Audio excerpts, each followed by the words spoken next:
just felt like first half we weren't ready to play, for whatever reasons.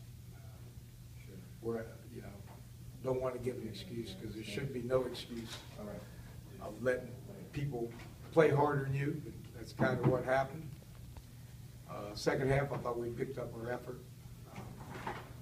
put ourselves too big of a hole for a young team, and weren't able to call back. We had chances, got down, I think, 6 points. We had free throws missed, which we're going to have to make sure that we step up big times and make those free throws.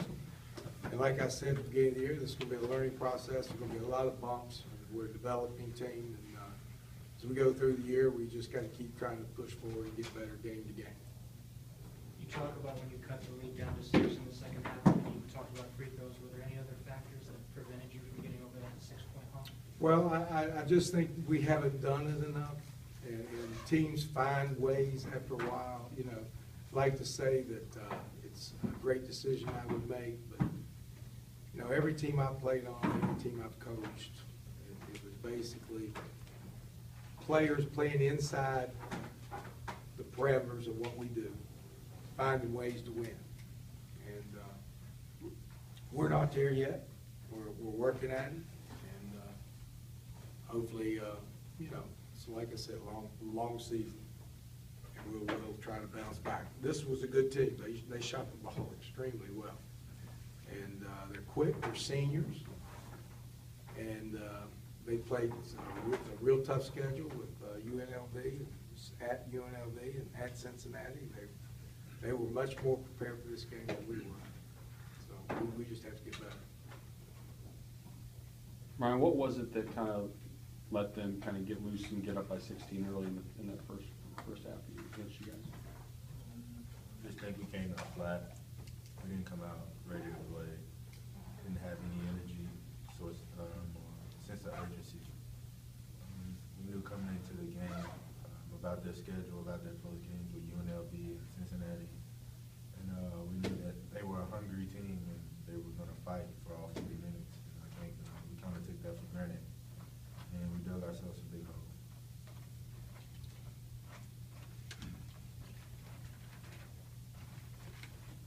Was there anything that they were doing to get those threes to fall, or was it just hot hands? No, we didn't do a very good job guarding the corners and staying with our technique. Our whole thing is the guy that's guarding the corner stays in and does not allow that three-point shot.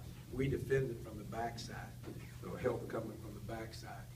And for whatever reason, and again, it's you know what's happening to you. You don't know exactly why, because you need film really to see exactly why. But for some reason, we were biting on the penetration and leaving the corner. We talked about it at halftime. Said you're going to lose this game. There'll be corner threes.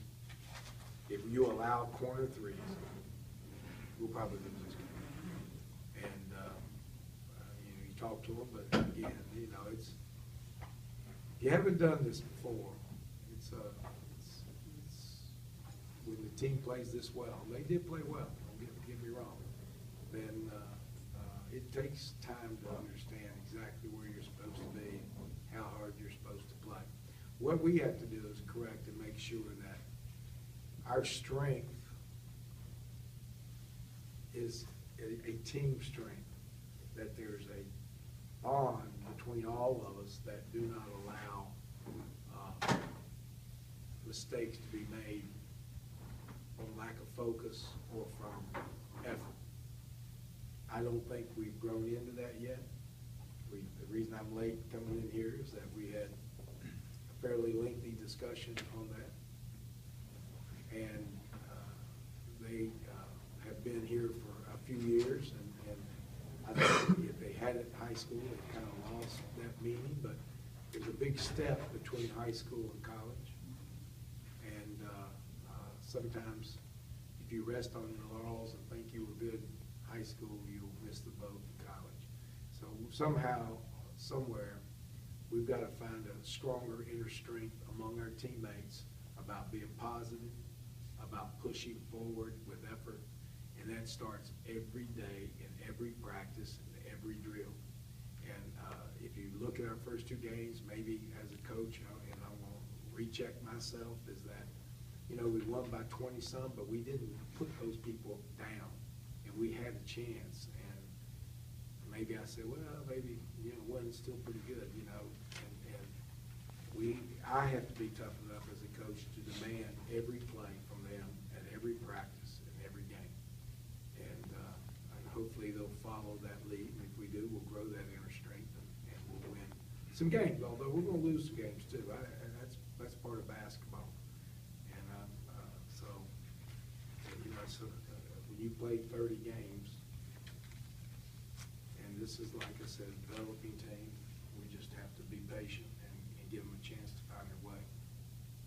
Is that one of the advantages of having the schedule set up to where you guys will play in 2 days, that, you know, you get to see them back out there again right after tonight?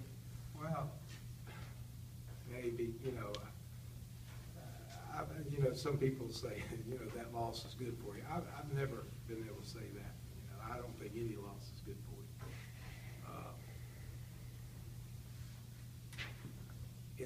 And I don't think any win is, I don't think losses and wins are the object of the game. I know in reality everybody else plays it that way, but playing sport, any sport, is about trying to perfect what you do on every play and every possession.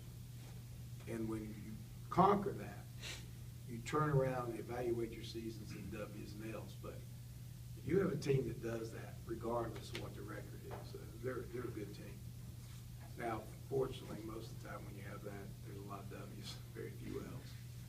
But, you know, that's not the goal. The goal is to be a team that fights together, plays together, understands hard work, has the discipline and focus to execute plays, and try to win for this university, not themselves, but for this university. And we haven't grasped that concept as it should be. I can see it in individual faces. Maybe it was, I shouldn't expect to see it as soon, but maybe I'm dreaming to think it can happen that soon. But we're going to push forward. I'm the kind of person that is relentless in that pursuit. So we'll see what happens. Also, the things that Coach said he was looking for right there, what do you think is going to take from the player's perspective to get to that point, to get to the spots where he wants you guys to be together? I mean, I think we got to find it within ourselves, kind of like we just talked. Like you mentioned, we had the talk in the locker room. I mean, they can only do so much. They can't play for us. I mean, he is relentless. He, like he said, he stays on us. I mean, he's not going to stop coaching us. He wants us to be the best of our ability, and I think we just gotta. I think it's on us. We gotta find it within ourselves. Go out and play hard every night. I mean, he shouldn't have to coach that. It should be expected. Austin, you against Louisville, it seemed like you couldn't really get open from your guy. Was it just you feeling more comfortable moving around on offense at home, or was it the defender giving you more space? I think defender giving more space. I think Louisville locked in a little bit more than they did tonight. The free throws became kind of the bugaboo for you guys again. I mean, I know you guys, you know, you've been working on it, you know, since we've been watching you guys since the beginning of the season. Are you surprised that as much as you've worked on it, it still hasn't started to kind of get rolling? Well, you know, we've had one game, I think we shot 80% in Mm-hmm. another game, but again, I think that's all part of what I've been talking about, which is a spirit to find ways to win. We're not there. We're not a mature team that does things at the right time to be successful, and for whatever reason. But it's not a physical thing. You know, if you want to go out and find a coach that says keep your elbow in, follow through, and let it come off your finger. I mean, go read a book. Everybody knows that. It's not about that. It's about a spirit and a confidence and a swagger. And then when you step up in there, those things go down. And we haven't found that on this team yet. And we sometimes make excuses for ourselves. We sometimes like to point the finger. We sometimes like to think I should be playing and somebody else shouldn't be playing. And until that goes away, you find ways to lose. Whether it miss a free throw or lose a ball out of bounds or didn't quite close down on the defensive end. You just, that's the losing mentality. And when you don't have that winning mentality, you're going to find ways to lose ball games. So we've got to shore up. Start at 9 o'clock tomorrow. It's going to be hard on them. They can make excuses all they want.